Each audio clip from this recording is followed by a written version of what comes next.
42-43ರಿಂದ ಆಂದೋಲನ ಆರಂಭ ಮಾಡ್ತಾರೆ, ಸೈನ್ಯಕ್ಕೆ ಸೇರಿ ಅಂತ. ಗಾಂಧೀಜಿ ಸ್ವಾತಂತ್ರ್ಯ ಬಂದ ಹೊಸಲಿನಲ್ಲಿ ಉಳಿದೆಲ್ಲ ಕೆಲಸಗಳಲ್ಲಿ ಪೂಜ್ಯರಾಗಿದ್ದರು ಕೂಡ, ಉಳಿದೆಲ್ಲ ಕೆಲಸಗಳಲ್ಲಿ 100% ನಾವು ಅದನ್ನು ಪೂಜನೀಯತೆಯಿಂದ ನೋಡಿದ್ರು ಕೂಡ, ಸ್ವಾತಂತ್ರ್ಯ ಬಂದ ಹೊಸಲಿನಲ್ಲಿ what is the need of army ಅಂತ ಕೇಳಿದರು Gandhiji. What is the need of army ಅಂತ ಕೇಳಿದ್ರು. ಯೋಚನೆ ಮಾಡಿ ಒಂದ್ಸಲಿ, 42-43 ಸಾವರ್ಕರ್ ಸೈನ್ಯ ಭರ್ತಿ ಆಂದೋಲನ ಆರಂಭ ಮಾಡ್ತಾರೆ. 45ನೇ ಇಸ್ವಿ ಅಷ್ಟೊತ್ತಿಗೆ ಮುಸ್ಲಿಂ ಲೀಗು ಠರಾವ್ ಮಂಡಿಸುತ್ತೆ, ಸೇನೆಯಲ್ಲಿ 70% ಹಿಂದೂಗಳಾಗ್ಬಿಟ್ಟಿದ್ದಾರೆ, ಇದು ಅನ್ಯಾಯ ಅಂತ. ನಾರ್ಮಲ್ ಆಗಿರಲಿಲ್ಲ ಅದು. ಸಾವರ್ಕರ್ ತನ್ನ ಅಭಿನವ ಭಾರತ ಸಂಘಟನೆಯ ಮುಖಾಂತರ ಇಡೀ ದೇಶಾದ್ಯಂತ ಕಾರ್ಯಕರ್ತರನ್ನ ಪ್ರವಾಸ ಮಾಡಿಸಿ ಅವರು ಹಿಂದೂ ಯುವಕರನ್ನ ನೀವು ಸೇನೆಗೆ ಭರ್ತಿ ಮಾಡಿ, ನೀವು ಖಾಸಗಿಯಾಗಿ ಬಂದೂಕು ಇಟ್ಕೊಂಡಿದ್ರೆ ಅಪರಾಧಿ, ಆದರೆ ಸೈನಿಕರಾಗಿ ಬಂದೂಕು ಇಟ್ಕೊಂಡಿದ್ರೆ ನೀವು ಸೈನಿಕರು ದೇಶಭಕ್ತರು, ನೀವು ಸೈನಿಕರಾಗಿ ಬಂದೂಕು ಇಟ್ಕೊಳ್ಳಿ, ಆಮೇಲೆ ದೇಶಕ್ಕೆ ಸ್ವಾತಂತ್ರ್ಯ ಬರುವಾಗ ಏನಕ್ಕೆ ಬೇಕಾಗುತ್ತೆ ಅನ್ನೋದನ್ನ ಆಮೇಲೆ ಯೋಚನೆ ಮಾಡೋಣ ಅಂತ ಸಾವಿರಾರು ಜನ ಯುವಕರನ್ನ ಸೈನ್ಯಕ್ಕೆ ಸೇರಿಸೋದ್ರಲ್ಲಿ ಸಾವರ್ಕರ್ ಅಭಿನವ ಭಾರತ ಮತ್ತು ಹಿಂದೂ ಮಹಾಸಭಾ ಬಹಳ ಯಶಸ್ವಿ ಆಗುತ್ತೆ. ಸ್ವಾತಂತ್ರ್ಯ ಬಂದಂಥ ಸಂದರ್ಭದಲ್ಲಿ ನಮ್ಮ ದೇಶದಲ್ಲಿ 93% ಮುಸಲ್ಮಾನ್ ಸೈನಿಕರು ಅವರು ಪಾಕಿಸ್ತಾನದ ಸೈನ್ಯವನ್ನು ಆಯ್ಕೆ ಮಾಡ್ಕೊಂಡು ಹೋಗ್ತಾರೆ. ನಾನು ದಾಖಲೆಗಳನ್ನ ಕೊಟ್ಟು ಮಾಡ್ತಾ ಇದ್ದೀನಿ ನಿಮಗೆ. ಆಯ್ಕೆ ಇತ್ತು, ಸರ್ಕಾರದ ವ್ಯವಸ್ಥೆಯಲ್ಲಿ ಇದ್ದಂಥ ಎಲ್ರಿಗೂ ಕೂಡ ಆಯ್ಕೆ ಇತ್ತು, ನೀವು ಎಲ್ಲಿಗೆ ಹೋಗ್ಬೋದು ಅಂತ. 93% ಮುಸಲ್ಮಾನ್ ಸೈನಿಕರು ಅವರು ಪಾಕಿಸ್ತಾನವನ್ನು ಆಯ್ಕೆ ಮಾಡ್ಕೊಂಡು ಹೋದಾಗ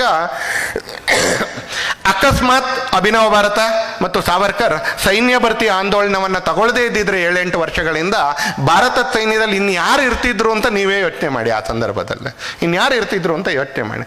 ದೇಶವನ್ನು ಕಾಪಾಡಿಕೊಳ್ಳೋದ್ರಲ್ಲಿ ಸತ್ಯಾಗ್ರಹದ ಜೊತೆಗೆ ಈ ಥರದ ತುಂಬ ಜನರ ಬಹುದೊಡ್ಡದಾಗಿರ್ತಕ್ಕಂಥ ಕಾಣಿಕೆ ಕೂಡ ಇದೆ, ತುಂಬ ದೊಡ್ಡದಾಗಿರ್ತಕ್ಕಂಥ ಕಾಣಿಕೆ ಇದೆ.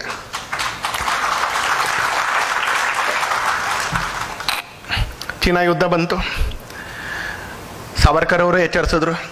1-2 ದಿನಕ್ಕೆ ಮುಂಚೆ ಅಲ್ಲ, 8 ವರ್ಷದ ಕೆಳಗೆ ಎಚ್ಚರಿಸಿದ್ರು. ಗುರೂಜಿಯವರು ಎಚ್ಚರಿಸಿದ್ರು 6-7 ವರ್ಷದ ಕೆಳಗೆ.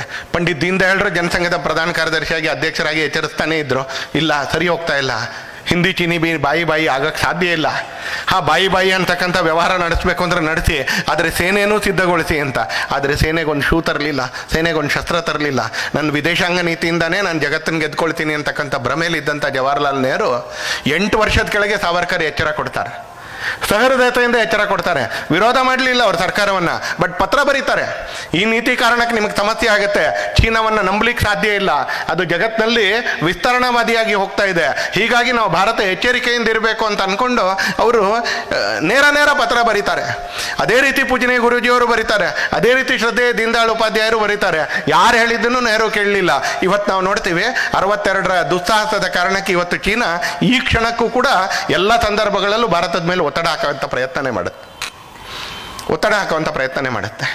ಸಾವರ್ಕರ್ ಈ ದೇಶದ ಸುರಕ್ಷೆಗೆ ಬಹುದೊಡ್ಡದಾಗಿರ್ತಕ್ಕಂಥ ಕೊಡುಗೆಯನ್ನು ಕೊಟ್ಟರು. ಈ ದೇಶದ ನ್ಯಾಷನಲ್ ಸೆಕ್ಯೂರಿಟಿಗೆ ಬಹುದೊಡ್ಡದಾಗಿರ್ತಕ್ಕಂಥ ಕೊಡುಗೆಯನ್ನು ಕೊಟ್ಟರು.